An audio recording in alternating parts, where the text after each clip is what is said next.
여러분 반갑습니다. 여러분 저 기억나십니까? 제가 1년 전에 교사세움교회 예배 와서 강의했던 기억이 나는데 벌써 1년이 지났네요. 여러분 기억 안 나시죠? 다 까먹으실 줄 믿습니다. 그러나 이제 오늘 또 만났으니까 또 기억나면 좋을 것 같고요.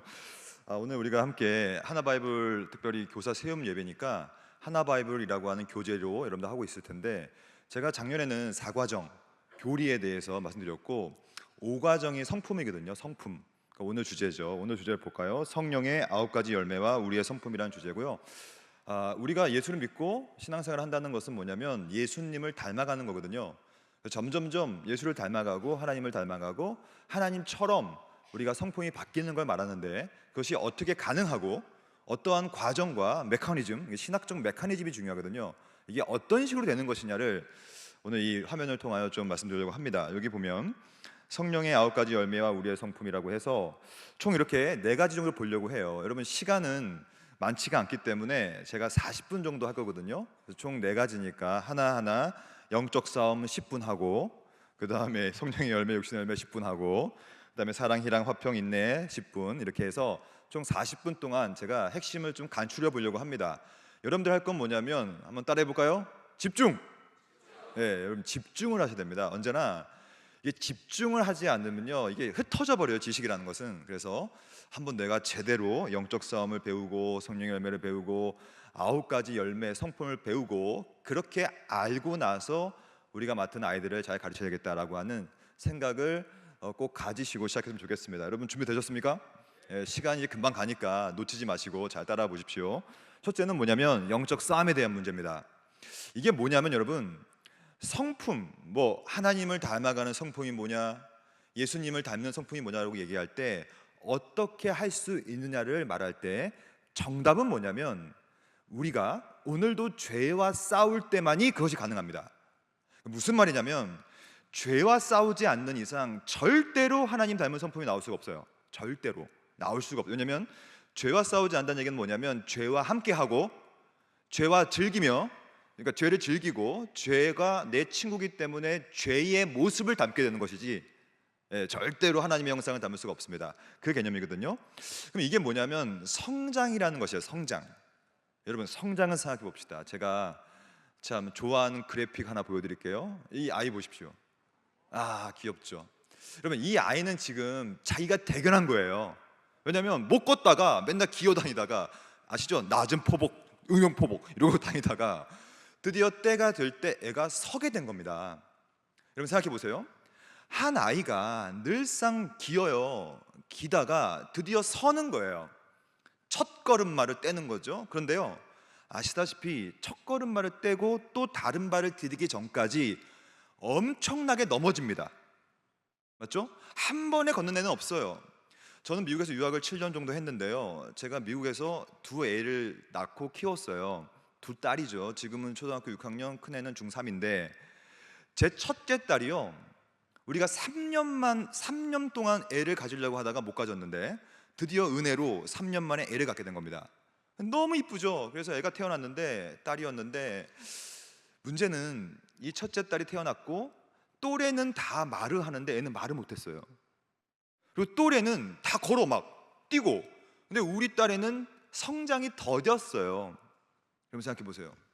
저는 그때 공부하느라 바빠가지고 신경 못 썼는데 우리 아내는 진짜 마음이 무너져가지고, 우리 딸이 3년 만에 얻은 이 딸이 못 걷는 거 아니야?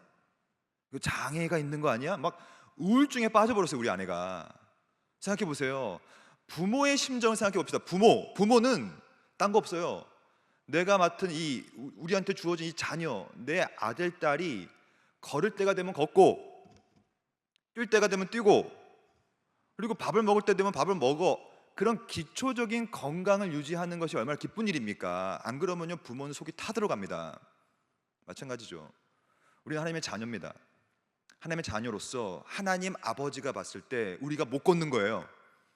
신앙생활 10년 하고 20년 해도 못 뛰고 못 걷고 맨날 우유 먹고, 성경에 많이 나오죠. 우유를 먹는 믿음, 단단한 음식을 씹을 수가 없는 믿음. 애기죠, 애기. 성장이 없으면 하늘 아버지가 보셨을 때 얼마나 마음이 힘들까요? 못 걸으니까. 무슨 말입니까? 성장은 왜 중요하냐면 성장을 하지 않으면요 자기도 힘들지만 부모님도 너무 힘들죠. 성장을 하지 못하는 걸 제가 보여드릴게요. 여러분, 서울에 은둔형 외톨이가 13만 명이래요. 이게 뭐냐면 대학을 졸업했는데도 직장 생활을 안 하는 거예요. 집 밖을 나가지 않는 거예요. 집 안에 맨날 있는 거예요. 은둔형 혼자. 친구도 없고 여자친구도 없고 남자친구도 없고 직장도 없고 교회도 안 다니고 그냥 혼자 있는 청년들이 13만 명. 이거 얼마나 안타까워요. 이런 사람들은 그냥 늘 방 구석에 있어서 가만히 있는 거예요. 그냥 성장하지 않고. 관계적 형상 없죠. 어떤 시민으로서, 신자로서 전혀 성장이 없는 거예요. 그러면 여기 여기 우리 할머니, 어머니가 야, 내가 죽으면 저놈은 누가 돌보나, 맨날 집에서만 이렇게 성장 안 하고 있으니. 무슨 말입니까? R.C. 스프롤이라고 하는 신학자가 있어요. 되게 유명한 신학자인데요. 이분이 성령이라는 책을 썼고요. 성령의 열매에 대한 책이거든요. 이렇게 썼습니다. 우리가 성화 과정에서 진보하고 있다는 것은, 즉 내가 신자로서 성장하고 있다는 것에 표징이 있다. 표징. 그 표징이 뭐냐면 성령의 열매이다. 여러분, 어떻게 우리가 성장할 수 있는지 아십니까? 우리가 원래는 기었는데 다시 걸으려면 딱 서야겠죠? 이 서는 것이 얼마나 힘든 일인지 몰라요. 왜냐면 이 다리가 원래 힘이 없으니까 굳건히 서 있는 거야. 막 싸우지.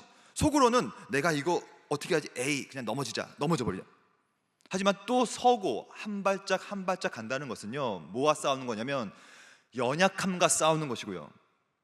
내가 오늘도 내가 걷는 게 맞나라고 하면서 이 걷는 게 얼마나 힘들어요. 저도 기억이 납니다. 우리 딸애들이 처음 걸었을 때. 여러분 아시죠?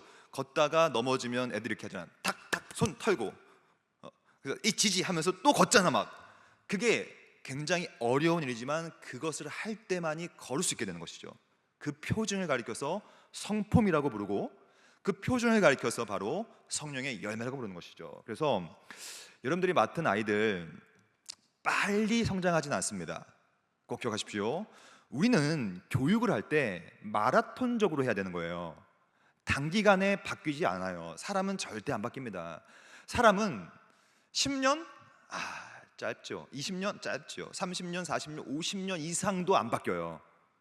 교육이라는 것은 그러므로 한 사람을 바라보면서 천천히, 정말로 천천히 성장하고 있는 모습을 함께 바라보고 되는 것, 이게 교육이라는 것이죠. 이렇게 하루하루 성장하고 또 걷고 또 하다 보면 또 오래 참음의 열매가 나오고, 또 하기 싫지만 또 하다 보면 절제라고 하는 열매가 나오고 또 사랑이 나오고 이렇게 되는 거거든요. 왜냐면 또 얘 표정이 기쁘잖아요, 지금. 맞죠? 자기가 걷는 게 기쁘니까 또 기쁨도 나오고. 이게 우리의 인생이죠. 인생이라는 것은요, 여러분, 계속 커야 돼요. 어제보다 오늘, 오늘보다 내일이 더 성장해야 되고, 더 많은 성품을 맺어야 되고, 더 하나님을 닮아가야 될 텐데요, 문제가 있습니다. 문제는 뭐냐면 빠르게 성장하지 않는 게 문제예요. 그래서 여러분, 여기 교사들이 많이 계실 텐데요, 제가 한 말씀 드릴게요. 여러분들이 맡은 아이는요, 여러분들 때의 열매를 보지 못할 확률이 큽니다. 정말 그래요. 많은 사람들은 조급해합니다. 내가 너한테 이렇게 사랑을 베풀었는데 너는 왜 이거밖에 안 해? 아닙니다. 아이들은요, 내 때의 열매를 맺지 않을 확률이 굉장히 높아요. 그럼 우리가 할 건 뭐냐면 씨를 뿌리는 것밖에 없어요. 씨를 뿌리는 게 교사의 역할이고, 그것을 자라나게 하시는 분은 하나님이신데 그 때를 알 수가 없어요.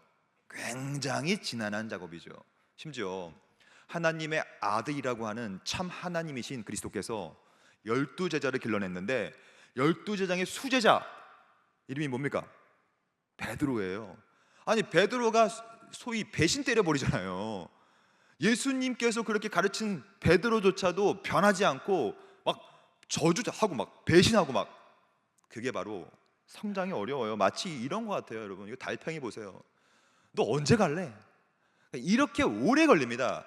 주일학교 사역이라는 것은 여러분, 열매가 바로 나오지 않아요. 절대로. 굉장히 오래 걸리고요. 그래서 이렇게 말하죠.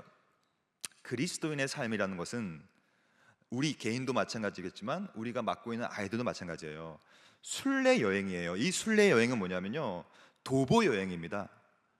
저는 서울 살고 있는데 오늘 제가 광주에서 걸어서 서울에 간다고 하면 얼마나 오래 걸릴까요? 굉장히 힘든 일이죠. 그것이 바로 사람을 바꾸는 것, 성품을 바꾸는 것, 아주 어려운 일이에요. 그래서 비교적 속도가 느리고 우리는 대부분 달팽이가 기어가는 속도로 이 여행을 이어나가고 있죠. 그만큼 성품을 바꾸고 사람을 바꾼다는 것이 이렇게 쉽지가 않은 일이라는 얘기를 지금 말씀드리고 싶습니다. 그러나 증거는 있어요. 증거. 그러니까 내가 지금 개인적으로 성장을 하고 있는가 아닌가, 내가 성화의 삶을 살고 있는가 아닌가, 그리스도의 성품을 닮고 있는가 안 닮고 있는가를 볼 수 있는 증거는 있단 말이에요. 증거. 그 증거를 이렇게 말하죠. 이 증거는 뭐냐면 싸움을 말하는데요. 오늘도 내 안에는 뭐가 있냐면 옛 자아란 게 있어요. 옛 본성, 죄입니다. 죄인됨. 근데 예수를 믿으면 옛 자아만 있는 것이 아니라 새로운 자아가 들어와요. 그래서 내 안에 있는 본성이 악하지만 이 본질상 진노의 자녀의 상태지만 이게 새 자아가 들어오면요, 여기 나와 있죠. 옛 사람이 새 사람과 싸워요. 마치 애들도 처음에는 걷기 싫어요.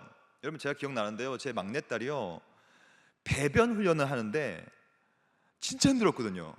그래서 제가 노래도 만들었어요. 똥 나와라, 똥 나와라, 똥 나와라, 똥 나와라, 이런 제가 곡도 만들어서 배변 훈련 시켰는데요. 왜냐하면 똥이 나오면 우리 막내딸 같은 경우에는 너무 무서워했어요.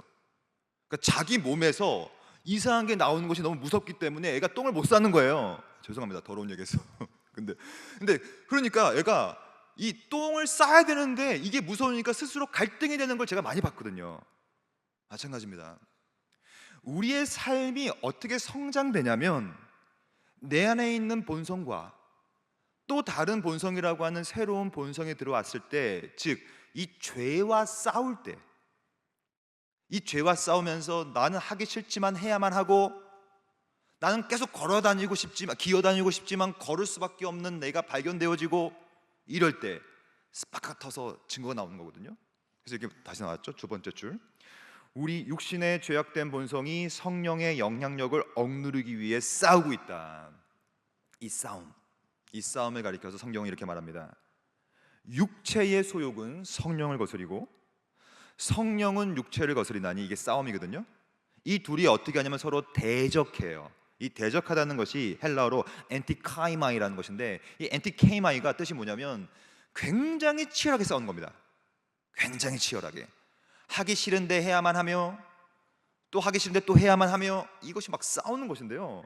그래서 막 대적하는데, 이 싸움을 그래픽으로 묘사해 보면 서로 적의를 가지고 아주 그냥 분노하는 마음을 가지고 멱살쥐고 있는 거거든요. 옛자와 새자가 마치 이런 것 같죠. 이건 드라마인가요? 뭔가요? 저는 그냥 짤을 갖고 와봤는데, 이렇게 성장을 하기 위해서는 죄와 옛 본성과 옛 자아와 이렇게 서로 대적하는 영적인 싸움, 성화라고도 부르고요, sanctification, 성화, 거룩하게 되어짐, 계속 싸울 때 드디어 어떤 일이 벌어지냐면 하나하나 열매가 나오게 되는 거거든요. 그래서 핵심은 뭐냐면 교사인 우리부터, 신자인 우리부터 이 싸움이 있어야 될 텐데, 그러면 이 싸움이 뭐냐는 거죠. 저는 이것을 좀 말씀드리고 넘어갈 건데요. 보십시오. 다시 볼까요? 오케이, 요겁니다. 과연 영적인 갈등이 있는가 없는가인데, 이런 겁니다. 제가 여러분들에게 이런 말씀 드릴게요. 여러분들이 신자이냐 신자가 아니냐를 평가하는 기준 하나 말씀드릴게요. 한번 평가해 보시기 바랍니다. 만약에 여러분들이 오늘 대단히 편안하다, 오늘 살아가는데 아무런 갈등이 없다, 그러면 죄송하지만 여러분들은 구원받은 게 아닙니다. 그럼 불가능합니다. 구원이라는 것은 뭐냐면 믿음으로 받는 것인데요, 믿음이라는 원리가 내 안에 들어오기 시작하면 이제 내 안에 있는 생명과 성령의 법과 육신의 법과 이것이 막 싸우기 때문에 갈등이 생겨요. 갈등. 예를 들면 이 대부분 오전 11시에 예배가 있잖아요, 주일날. 그러면 오전 11시가 됐어요, 주일날. 그럼 이제 갈등이 벌어지겠죠. 오늘 교회 갈까, 가야 되나 말아야 되나 이러면서. 근데 만약에 여러분들이 교회를 안 가버리는 거예요. 그리고 그 다음 주가 돼도 안 가. 한 달 내내 교회를 안 와. 근데 그렇게 했음에도 불구하고 마음에 아무런 불편함이 없다, 어떠한 갈등이 없다, 그럼 여러분들은 믿음이 없는 겁니다. 만약에 헌금을 바구니에 돌리는데 헌금 바구니에다가 헌금을 내야 되는데 헌금을 내지 않고 헌금 바구니에 있는 헌금을 뽑아가지고 in my pocket에, 근데도 아무런 가책이 없어. 갈등이 없어. 그냥 그렇게 해도 문제가 없는 거예요. 그러면 믿음이 없는 겁니다. 정말 그래요.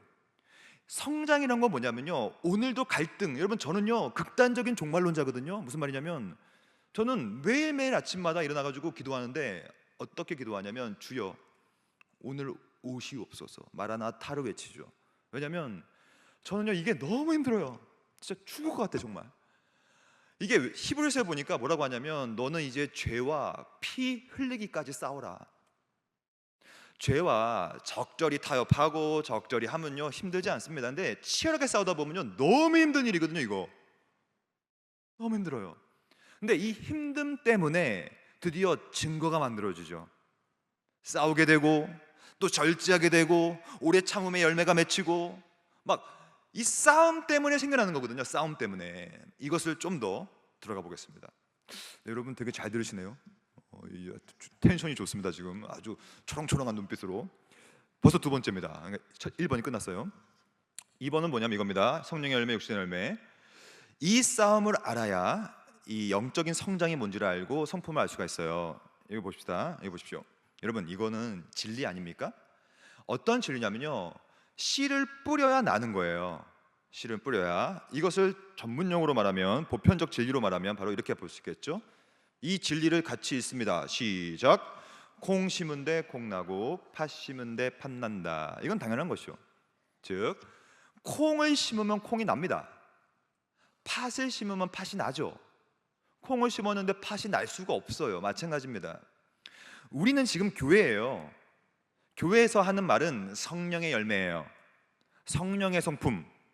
성품이라는 건 뭐냐면 무엇을 심는가가 핵심입니다. 즉 영적인 것을 심어야 영적인 열매가 나오는 겁니다. 그 외에는 안 돼요.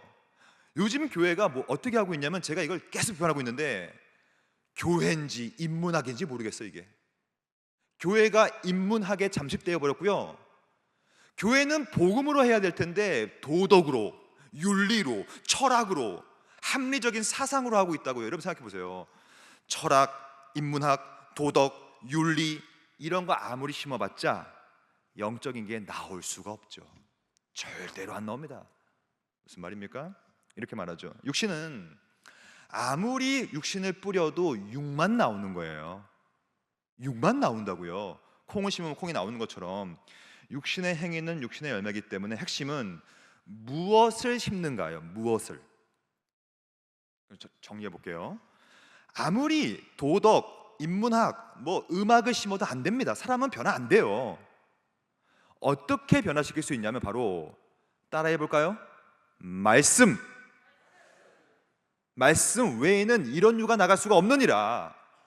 여러분, 말씀은 뭐냐면요, 살아있다고 해요. 헬라어를 보면 에네르게스라고 하는데, 그것을 영어로 번역하면 액티브하다고 번역하고, 활력이 있음, 운동력이 있음, 살아있음이라고 번역해요. 말씀이 살아있기 때문에 이게 예리한 두 검과 같아서 우리의 심령과 골수와 모든 전인 홀 퍼슨을 찔러 쪼개서 감찰한단 말이에요. 그 말씀이 심어져야 말씀의 성령의 열매가 나온다는 겁니다. 그 외에는 불가능해요. 주일학교가 뭐 해야 될까요? 말씀을 뿌려야 되는데. 근데 문제가 있습니다. 많은 사람들이요, 그래 우리가 삶이 바뀌어야지, 성품이 바뀌어야지 이러면서 주일학교 학생들이요 굉장히 영악하거든요. 정말 그렇습니다. 그래서 어떻게 생각하냐면, 내가 아직 성령의 열매가 없는데 선생님이 하도 그러니까 그런 척 합니다. 예수 믿는 척, 기도 많이 하는 척, 성경 많이 읽는 척. 즉 성령의 열매로 보이는 척 만들어가는 것이 이게 죄인이에요. 죄인. 교사라면 이것을 분별할 수 있어야 돼요. 이 아이가 하고 있는 이 행위와 이 삶이 과연 진짜 성령의 열매인가? 아니면 욕심의 열매인가? 이런 게 있어요. 여러분, 착한 사람이라는 게 있죠. 착한 사람. 와, 저 사람은 착해 보여. 저 사람은 다른 사람을 잘 도와줄 것 같고 돈보다 가치를 중요시하는 것 같고. 여러분, 이 착함, 저는 이번에 하나바이블 5과정 성품을 같이 디자인하고 감수하면서 제가 제일 강조하는 부분이 바로 이거예요. 성품이라는 것은요 도덕으로 나오는 게 아닙니다. 아무리 착하게 삽니다, 착하게 살자 얘기해도 우리 목사님 전사님들이 이렇게 설교하셨구나, 착하게 살자. 그러면 착하게 사는 척한다니까요. 그게 문제인 것입니다. 성품이라는 것은 여러분, 말씀을 뿌려서, 영적인 것을 뿌려서 영적인 열매를 맺는 것이 맞는 것이지, 이게 자꾸 착하게 가자, 착하게 살자, 성품 갖자, 이렇게 되면 이건 도덕 종교가 돼버리는 겁니다. 그런 척 하는 거예요 그냥. 심지어 여러분, 16세기 신학자 칼빈이 말했습니다. 중생은 하지 않은 사람도 여러분, 어느 정도까지는 미덕을 언급하기도 해요. 그러니까 예수를 믿지 않아도 성령의 열매처럼 보이는 사람이 있단 말이에요. 예수를 믿지 않은 사람도 정말로 법 없이 살 사람이 있단 말이에요. 하지만 그것은 영적인 열매는 아니란 얘기입니다. 교회가 할 건 뭐냐면요, 그런 세속적인 열매를 따질 게 아니라 진짜 영적인 열매. 보세요, 만약에 영적인 걸 심지 않고 다른 걸 심어봤자 기껏해야 나오는 것은 자연적인 의라고 불러요. 핵심은 중요한 얘기입니다. 초자연적인 것이 나올 수가 없어요. 기껏해야 자연적인 도덕, 착한 정도, 남을 잘 도와줄 것 같은 정도밖에 안 나와요. 제가 지금 핵심을 건드리고 있습니다. 언제나 여러분 강의를 들을 때는 집중하시고 동시에 핵심을 봐야 되는데, 오늘 이 모든 내용의 핵심은 바로 자연적인 성품이냐 초자연적인 성품이냐로 나뉘게 되는 겁니다. 주일학교는 자연적인 성품을 만들어내는 곳이 아니라 초자연적인 열매, 세상적인 것이 아니라는 것이죠. 여러분, 인간은 이렇게 양면성을 갖고 있어서요, 아무리 악한 사람도 선한 것이 있어요. 예를 들면 성령의 열매로 언급된 사람, 미덕들은 불경건한 사람들에게 나타날 수 있는데, 여러분, 홀로코스트, 수없이 많은 유태인들을 죽였던 히틀러도요, 다른 사람들에게 친절한 순간이 있었어요. 그거 갖고 성품이 있다고 말할 수 없는 거잖아요. 초자연적인 것이 아니니까. 수천만을 죽였다고 하는 스탈린 마찬가지죠. 이집트 왕 네로예요, 네로. 이런 사람들 막 다 이 로마 시대의 그 많은 황제들도요 인내하기도 했어요. 하지만 우리가 따져 묻는 성품은 이런 게 아닙니다. 자연적인 것이 아니라 초자연적인 것이 필요한데, 그것이 성령의 열매예요. 초자연을 심어야만 초자연이 나오는 겁니다. 다시 한번, 아주 중요한 신학적 명제입니다. 초자연을 심어야 초자연이 나오지, 자연을 심어봤자 자연만 나오는 것입니다. 우리 동명교회 주일학교는 초자연적인 성품을 길러내는 교회 되기를 소망합니다. 아니, 자연만 길러내면 뭐합니까? 그러면 그거는 어느 나라 도덕도 할 수 있고 유리도 할 수 있다는 것입니다. 그래서 이렇게 말하죠. 밑에 세 번째 줄, 성령의 열매 중 한 가지가 외적으로 보인다고 해서, 왜냐하면 아이들은요 이거 그런 척 할 수 있어요. 하도 말하니까 우리 선생님 한번 내가 기쁘게 해드리자, 착한 척 한다는 것이죠. 그런 걸로는 안 된다는 얘기죠. 교사라면 분별력을 가져야 돼요. 분별력. 과연 이 성품이 자연적인 성품일까? 아니면 초자연적인 성품일까를 보시면서 분별이 필요한데, 그럼 지금부터 어떻게 분별할 수 있을까를 좀 설명드릴 텐데요. 이렇게 말합니다. 우리는 세상의 열매, 의로움과 초자연적인 열매를 반드시 분별할 수 있어야 된다. 그 분별의 기준이 나와 있습니다. 자연적인 것은 여러분 정도가 그 정도 수준이에요.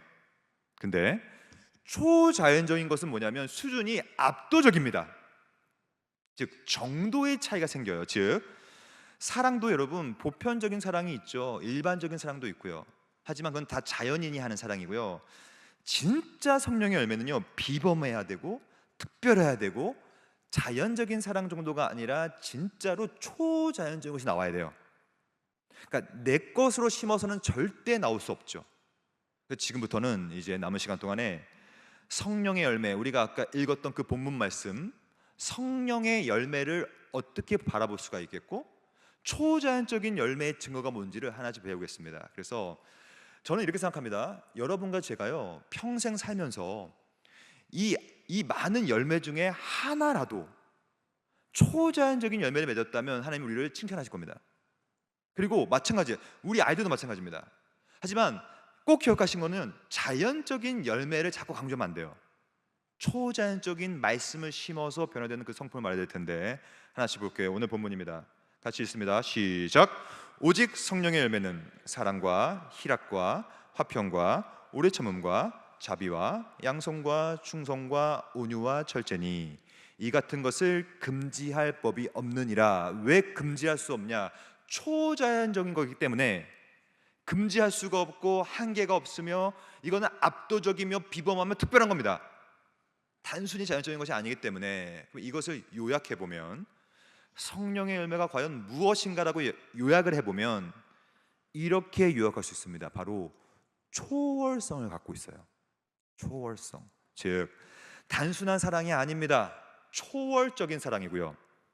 그리고 단순히 기쁜 게 아니에요. 초월적인 기쁨이 뭐냐면, 초월적인 사랑이 뭐냐면 핵심은 사랑할 수 없는 사람을 사랑하게 되는 게 초월적인 겁니다. 아니, 사랑할 수 있는 사람 사랑하는 건 자연적인 거고, 원수를 사랑하라. 어떻게 원수를 사랑합니까? 초월적이에요. 희락이 뭔지 아십니까? 기쁜데 기쁜 게 희락이 아니라 너무나 기쁘지 않은 상황인데도 기쁜 거예요. 그게 초월이죠. 아니, 우리 교회가 자연적인 희락 갖고 가면 안 돼요. 기쁘면 다 기쁘지, 그런 게 아니에요. 누가 봐도 삶이 힘들고 무너져 있는데 그래도 기쁜 거예요. 그게 초월적인 거죠.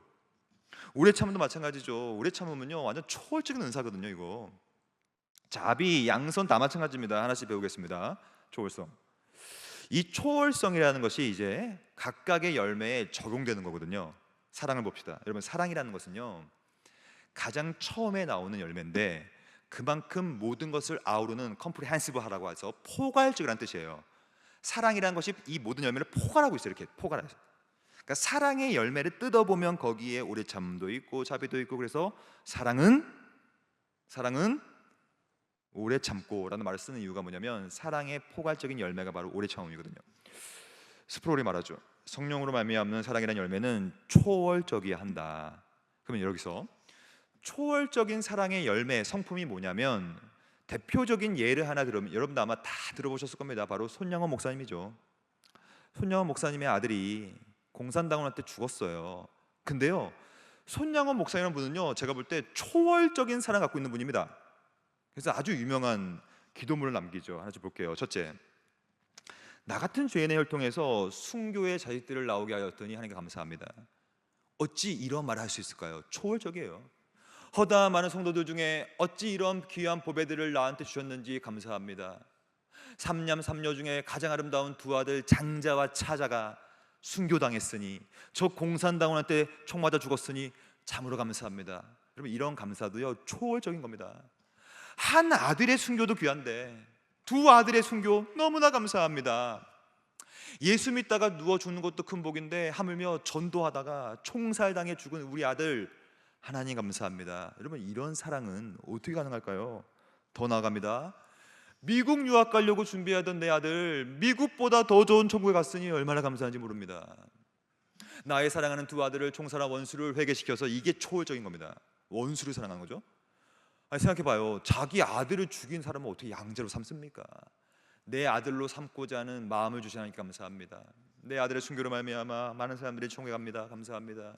이 모든 역경 중에서 나에게 이 진리와 사랑과 기쁜 마음, 이유 있는 믿음을 주신 예수께 감사합니다. 이 손양원 목사님은요 단순한 일반적인 사랑을 뛰어넘었어요. 초월적입니다. 여기 보시면 저 뒤에 서 있는 아들 안재선, 공산당원인데 자기 아들을 죽인 사람을 양아들로 삼았어요. 그래서 앞에 보면 저 꼬마들 지금 기분 나빠하죠. 지금 우리 오빠를 죽인 놈을 왜 내 오빠로 삼아? 기분 나쁘잖아. 애들은 지금 아마 저 어머니도 지금 보니까 기분이 나빠요. 손양원 목사님은 이거 초월적인 거거든요. 어떻게 우리가 원수를 사랑합니까? 무슨 말입니까?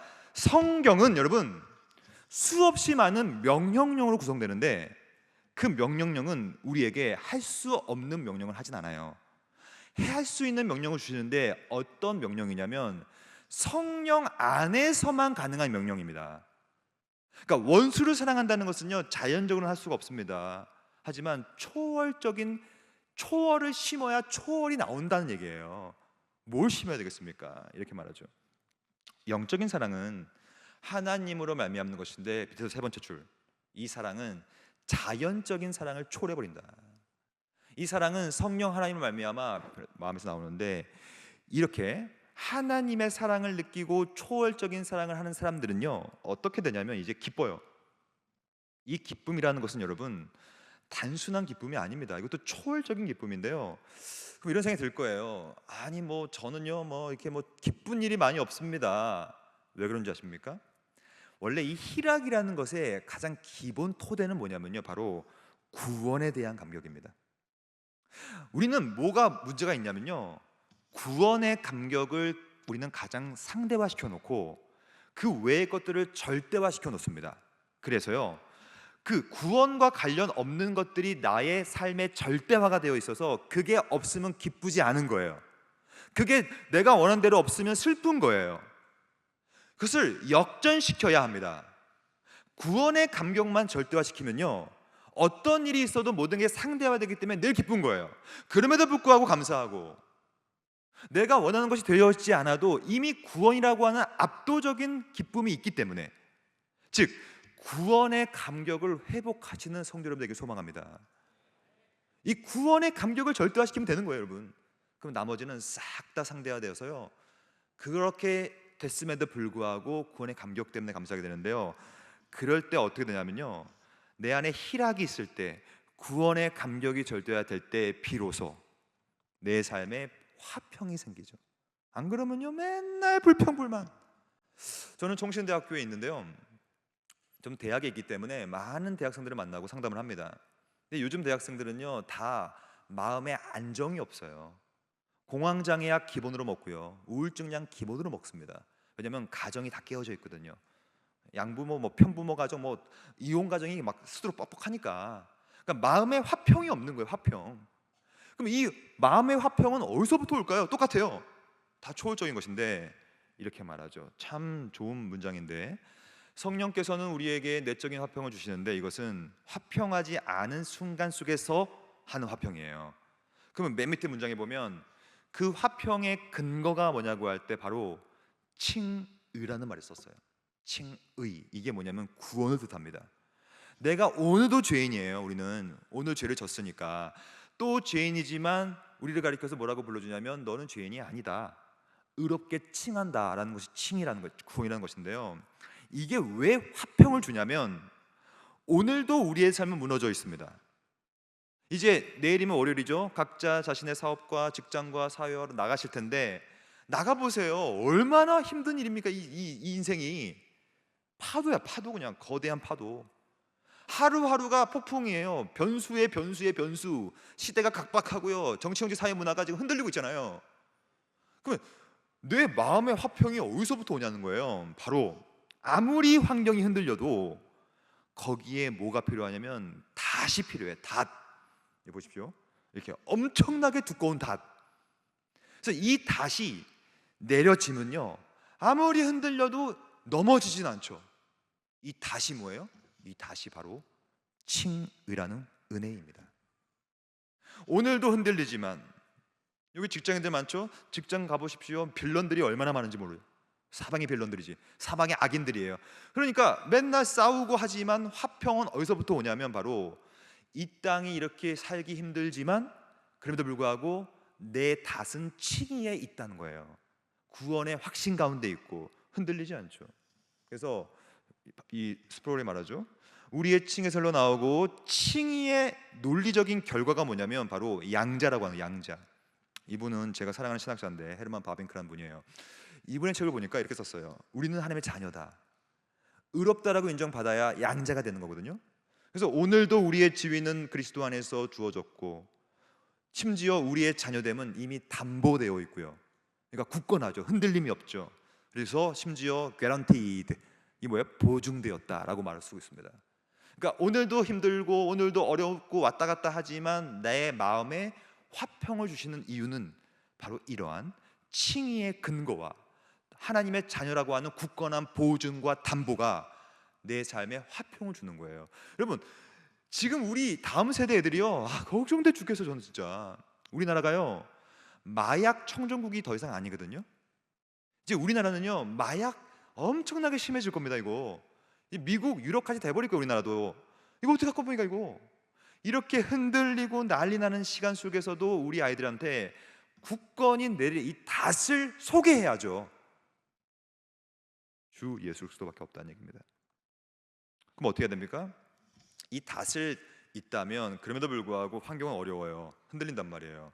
그러니까 우리한테 필요한 건 뭐냐면 인내입니다. 인내, 오래 참음, 이렇게 말하죠. 인내는 성령의 열매인데, 이 인내를 말씀하실 때는 반드시 뭘 말해야 되냐면 하나님의 은혜를 말해야 됩니다. 성경에 보면요, 공식과도 같은 말이 나오는데, 구약에 보면 하나님은 자비와 인자와 긍휼이 풍성하시고, 반드시 그 다음에 나오는 문구가 뭐냐면 노하기를 더디하시며. 그러니까 인내는 노하기를 참는 것인데, 계속 오래 참는 것인데, 그것을 가리켜서 은혜라고 불러요. 창세기 3장에서부터 타락이 들어왔고 죄가 들어옵니다. 하나님은 사실 죄인을 참을 이유가 없어요. 온 세상 만물이 타락해버렸으니까 싹 다 멸망시켜버리고, 오늘도 우리는 죄인이기 때문에 오늘도 우리를 죽여볼 수 있는데 하나님은 지금도 오래 참고 계세요. 그것을 가리켜서 은혜라고 불러요. 은혜. 하나님의 은혜가 곧 오래 참으십니다. 왜 오래 참냐면 사랑은 오래 참고, 하나님께서 우리를 사랑하시기 때문에 계속 참아내시는 거거든요. 베드로후서에 보면 이런 말이 나오죠. 또 우리 주의 오래 참으심이 구원이 될 줄로 여기라. 예수님도 이 땅에 오셔서 하신 일이 뭐냐면 우리를 사랑하셨고 은혜를 베풀어 주셨는데, 그걸 한마디로 요약하면 오래 참음이었어요. 십자가에서의 오래 참음, 채찍질에서의 오래 참음, 무덤 안에서의 오래 참음, 모든 것으로부터의 오래 참음, 그걸로 우리가 오늘도 호흡하기 때문에, 하나님의 은혜와 그리스도의 오래 참음 때문에 우리가 오늘도 살아있기 때문에 우리도 오래 참아야 된다는 것이죠. 여러분, 오래 참음은 굉장히 중요한 미덕인데요, 그렇게 될 때 지금까지 배웠던 네 가지의 열매가 나올 때 이제 우리는 점점점 하나님을 닮게 돼요. 그리고 이 네 가지를 하게 될 때 어떻게 하는 거냐면, 죄와 싸울 때만이 그러니까 참기 싫어 죽겠는데, 죄를 짓고 싶어 죽겠는데 한번 참아보는 것 때문에 내 인격이 형성된다고요. 그것을 마지막으로 자비, 양성, 충성, 온유, 절제로 보려고 합니다. 제가 지금 좀 마음이 급한데, 왜냐면 기차 시간 때문에 그래서 제가 이제 8시간에 무조건 마칠 테니까 좀 7분 정도 요약해 볼게요. 일단 하나님을 우리가 알고 죄와 싸우다 보면요, 열매가 나오는데 대표적으로 자비입니다. 자비는 뭐냐면 은혜의 덕이라는 것인데, 이거는 간단하게 말씀드릴게요. 우리는 오늘 왜 살아있냐면 하나님께서 우리에게 은혜를 베푸셨기 때문에 그래요. 그 말은 오늘도 우리를 보시면서 오래 참고 계세요. 그렇기 때문에 우리도 당연히 오래 참아야 합니다. 그리고 자비를 베풀어야죠. 자비를 받은 사람이라면 자비를 베푸는 건 당연한 일이에요. 무슨 말입니까? 신론적 접근이라고 불러요. 왜 내가 그런 성품을 가져야 되는가? 신론적 접근이 뭐냐면 하나님이 나한테 그렇게 하셨기 때문에. 이게 아주 중요한 성품 논리예요. 하나님께서 나를 향하여 그렇게 하셨기 때문에 나도 그렇게 해야 된다는 개념, 배은망덕이 아니라는 것이죠. 그렇게 되면요, 어떤 열매가 맺혀지냐면 양선이라는 게 있는데, 양선은 goodness라고 해서 선한 마음을 뜻합니다. 그래서 선한 마음이란 건 뭐냐면 여러분, 궁극적으로 하나님의 성품인데요, 자비와 인자와 자비가 풍성한 하나님. 저는 개인적으로 어떠한 원리를 갖고 있냐면, 최소한 다른 사람에게 자비를 많이 못 베풀어도 이건 하지 말자라고 원리가 하나 있는데, 그게 뭐냐면 이겁니다. 최소한 저는 다른 사람의 눈에서 정말로 피눈물은 나지 말게 하자. 이건 좀 적극적이지 않고 소극적인 것인데, 그러니까 최선을 다하여 자비를 베풀면 좋겠지만 저도 죄인이라 그렇지가 못하니 최소한 그들에게 우리가 계속 피눈물은 안 나게 하면서 착하게 대하자. 여러분, 지금 시대는요, 친절함이 경쟁력입니다. 여러분, 주변에 가능하면 친절하게 대하시고, 말에 할례가 필요해요. 친할수록 말을 막 하잖아요. 안 됩니다. 친절한 마음과 친절한 어투로 다른 사람 눈에 피눈물 나지 않도록 원수를 만들어가지 않았으면 좋겠어요. 그렇게 하려면 우리가 해야 될 것은 충성인데요, 충성 똑같습니다. 충성은 단순히 조폭이 하는 게 아니에요. 형님 어떻습니까? 충성. 이게 충성을 자꾸 이렇게 인간적으로 생각하는데, 충성이라는 건 그런 게 아니라 바로 하나님의 존재를 믿는 것입니다. 이게 왜 그런지 말씀드릴게요. 여러분, 왜 조폭들이 자신의 목숨을 막 바쳐서 막 조폭 이 대왕한테 가서 막 형님 이럽니까? 왜냐하면 뭔가를 이 콩고물 떨어지니까 그렇게 하는 거거든요. 마찬가지입니다. 사실 우리가 왜 하나님께 충성하지 않냐면, 충성이란 말을 다르게 신학적으로 번역하면 신실함이라고 번역할 수 있어요. 신실한 게 충성한 거거든요. 왜 우리가 하나님께 신실하게 대하지 않냐면, 아직 하나님을 모르고 있어요. 하나님이 어떤 분인가를 알게 되잖아요. 그러면 그분이 나를 향하여 하신 그 신실함과 끝까지 나를 위해서 사랑하신 그 사랑을 느끼기 때문에 우리도 하나님께 신실하게 대할 수밖에 없습니다. 그것이 뭐냐면 바로 나와 있죠. 하나님의 존재를 믿는 것을 혹시 넘어서는데, 그것은 하나님이라는 존재를 내가 인식하여 그분이 누군지만 안다면 그분 앞에 내가 신실하게 무릎을 꿇고 엎드릴 수 있다는 것이죠. 마치 베드로처럼 예수님께서 이렇게 말씀하셨어요. 베드로야, 그물을 내려라. 이렇게 그물을 내렸더니 물고기를 엄청 잡죠. 그때 베드로는 하나님을 만난 겁니다. 그때 어떻게 했습니까? 바로 무릎을 꿇어요. 그래서 뭐라고 하냐면, 주여 나를 떠나소서, 나는 죄인으로소이다 라면서, 하나님을 만난 사람의 특성은 하나님께 무릎을 꿇고 그의 발 앞에 엎드려서, 이제 나는 당신에게 충성하겠습니다, 당신에게 예배하겠습니다, 나는 너무 죄인입니다, 나를 떠나십시오. 왜 떠나라고 했습니까요? 압도적인 존재를 만나면 마음에 두려움이 생기거든요. 그래서 뭐라고 하냐면 경외심이라고 부르죠. 경외심이라는 것이 바로 예배의 시작입니다. 하나님이 누군지만 알면요, 예배하지 않을 수가 없고요, 그분 앞에 무릎을 꿇지 않을 수가 없고요, 그분 앞에 무릎을 꿇고 신실함을 구할 수밖에 없다는 것이죠. 그것이 진짜 충성이거든요. 그럼 여러분, 온유까지 보고 또 절제까지 갈 텐데요. 그럼 온유라는 것은 굉장히 경건한 것인데, 이것을 저는 이렇게 좀 묘사하려고 해요. 온유라는 것은요, 뭐냐면 굉장히 유연한 겁니다. 저는 조직신학을 하는 사람이기 때문에 많이 저를 오해하시는데, 와, 당신은 조직신학자니까 굉장히 딱딱할 것 같다, 교리, 조직신학, 조직 막 딱딱 체계 막. 하지만 저는요, 진리에 있어서는 저는 누구보다도 딱딱했으면 좋겠어요. 타협을 하기 싫어요. 진리에 있어서는. 그럼 안 돼요. 진리를 타협하면 안 됩니다. 하지만 진리를 담아내는 그릇은 유연해야 됩니다. 예를 들어 볼게요. 물처럼. 여러분, 물이라는 것은요, 동그란 그릇에 담으면 동그랗게 자신의 모습을 바꿉니다. 하지만 물 자체는 바꾸지 않죠. 물은 물이에요. 근데 동그랗게 담기면 동그랗게 바뀌고요, 유연해지죠. 세모난 그릇에 담기면 세모나게 바뀌어요. 그게 물이라고 하는 존재의 유연함이에요.